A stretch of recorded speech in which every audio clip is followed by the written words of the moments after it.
অধ্যক্ষ মহোদয়, আমি ইজিপ্তৰ ৰজাসকলৰ সেই সমাধিৰ কথা জানো যে মমৰ মাজত তেওঁলোকক কেনেকৈ জীৱন্ত কৰি ৰখা হৈছিল।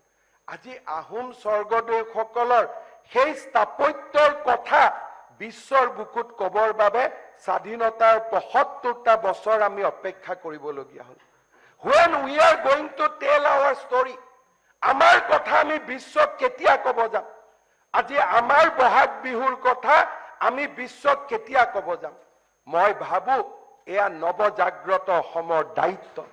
লাচিতৰ বিষয়ে কোৱাৰ দায়িত্ব আমাৰ।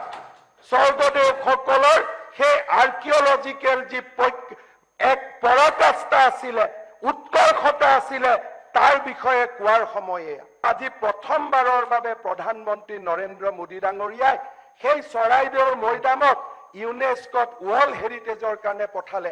তাত দলৰ কথা নাই, এয়া জাতীয় চেতনাৰ কথা। বিৰোধীৰ কথা নাই, চৰকাৰী পক্ষৰ কথা নাই। আজি ইউনেস্কোৰ ৱৰ্ল্ড হেৰিটেজত চৰাইদেউৱে স্থান পাওক, তাক আমি সকলো অসমীয়াই আজি মনে প্ৰাণে আমি কামনা কৰোঁ।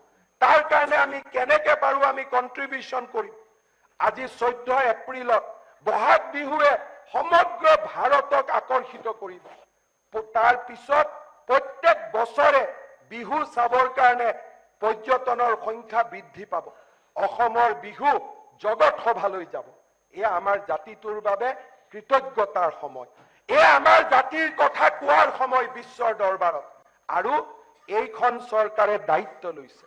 মহাপুৰুষ শ্ৰীমন্ত শংকৰদেৱৰ জন্মভূমি বটদ্ৰৱাৰ পৰা, নীলাচল পৰ্বতৰ কামাখ্যাৰ পৰা, শিৱসাগৰৰ ৰংঘৰৰ পৰা অসমৰ সাহসী ঐতিহ্যময় ইতিহাসত আমি বিশ্বক কম, আৰু সেই দায়িত্ব আমাৰ।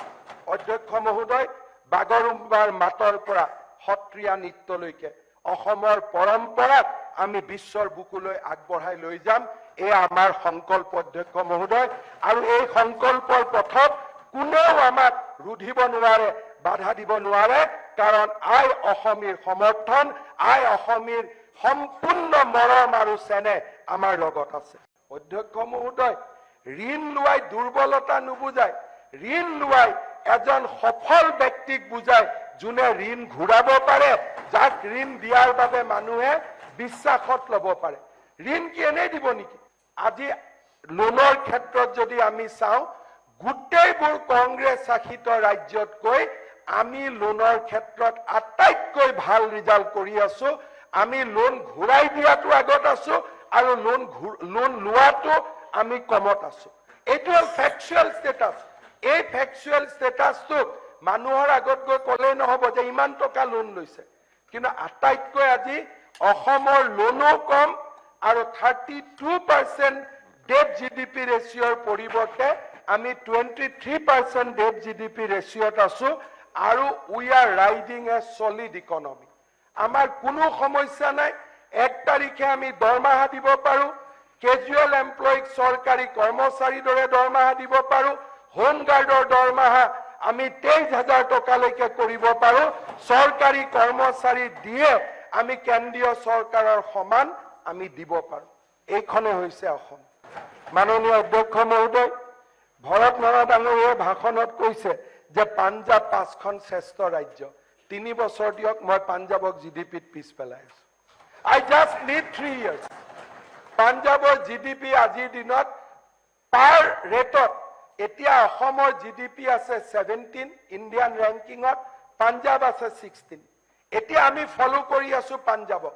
ছত্তীশগড়ক আমি পিছুৱালো, চণ্ডীগড়ক আমি পিছুৱালো। Now we are chasing Punjab.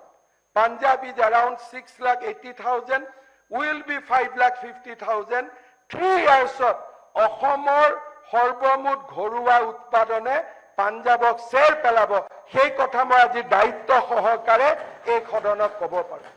অধ্যক্ষ মহোদয়, আমাৰ সদনত মেটাৰ্নেল মৰ্টেলিটিৰ কথা যথেষ্ট গুৰুত্ব সহকাৰে কোৱা হৈছে। অধ্যক্ষ মহোদয়, অসমৰ গৌৰৱ গাথা আমাৰ মেটাৰ্নেল মৰ্টেলিটি কিমান আছিল? NSM যেতিয়া আমি ষ্টাৰ্ট কৰিছিলোঁ, আমাৰ মেটাৰ্নেল মৰ্টেলিটি আছিল 480। আজি আমাৰ মেটাৰ্নেল মৰ্টেলিটি কিমান? 195।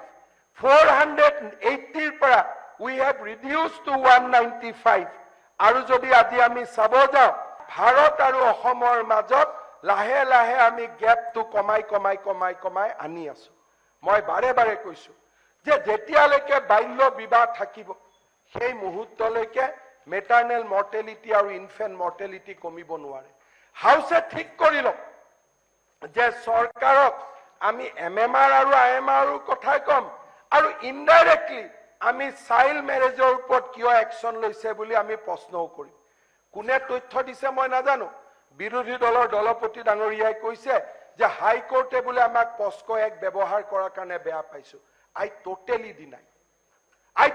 deny. Guwahati High Court has not passed any such order, any such judgment. With authority, I am saying, as a Chief Minister of Assam, with all command, with responsibility, Guwahati High Court has not passed any negative comment whatsoever against Assam government.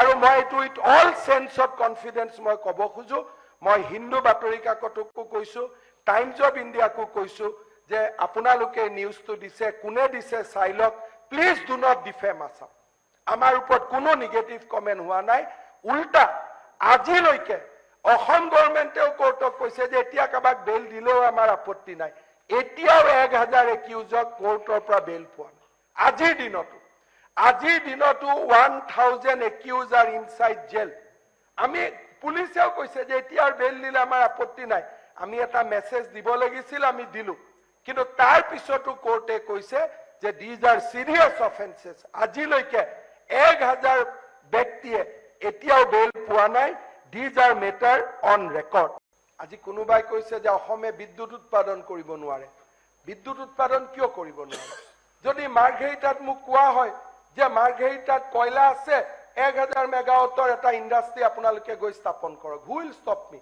টকাটো অসুবিধা নহয় অসুবিধা হৈছে পৰিবেশ অসুবিধা হৈছে climate যে আমি অসমে কনসিয়াসলি ডিসিশন লৈছো যে অসমৰ ভিতৰত আমি মাৰ্ঘেৰিটাত গৈ কয়লা উৎপাদন কৰি বিদ্যুৎ উৎপাদন নকৰো what is the alternative আজি আমি কয়লা বিচাৰি গৈছো যে যি ৰাজ্যত কয়লা আছে সেই ৰাজ্যতে আমি পাৱাৰ প্লান্টত ভাগ লম সেই ৰাজ্যৰ পৰা আমি পাৱাৰ লৈ আহিম অসমলৈকে যাতে অসমৰ পৰিবেশ বেয়া নহয় আজি কোল ইণ্ডিয়াৰ লগত আমি এগ্ৰিমেন্ট কৰিছো যে 1200 মেগাৱাট আমাক পাৱাৰ দিব আজি ঘাটামপুৰত গৈ ইউপিৰ লগত আমি এগ্ৰিমেন্ট কৰিছো 500 মেগাৱাট আমাক পাৱাৰ দিব অসমৰ বিদ্যুতৰ চাহিদা বৰ্ধিত চাহিদা আমি যিকোনো প্ৰকাৰে আমি মোকাবিলা কৰাৰ বাবে আমি সামৰ্থ্য আজি আপোনালোকে গৈ চাই আহক লাষ্ট আমাৰ অপচন আছিলে যে আমি হাইডেল প্ৰজেক্ট এটা উত্তৰ কাছাৰত আমি কৰিব পাৰো তীব্ৰ গতিত কাম চলি আছে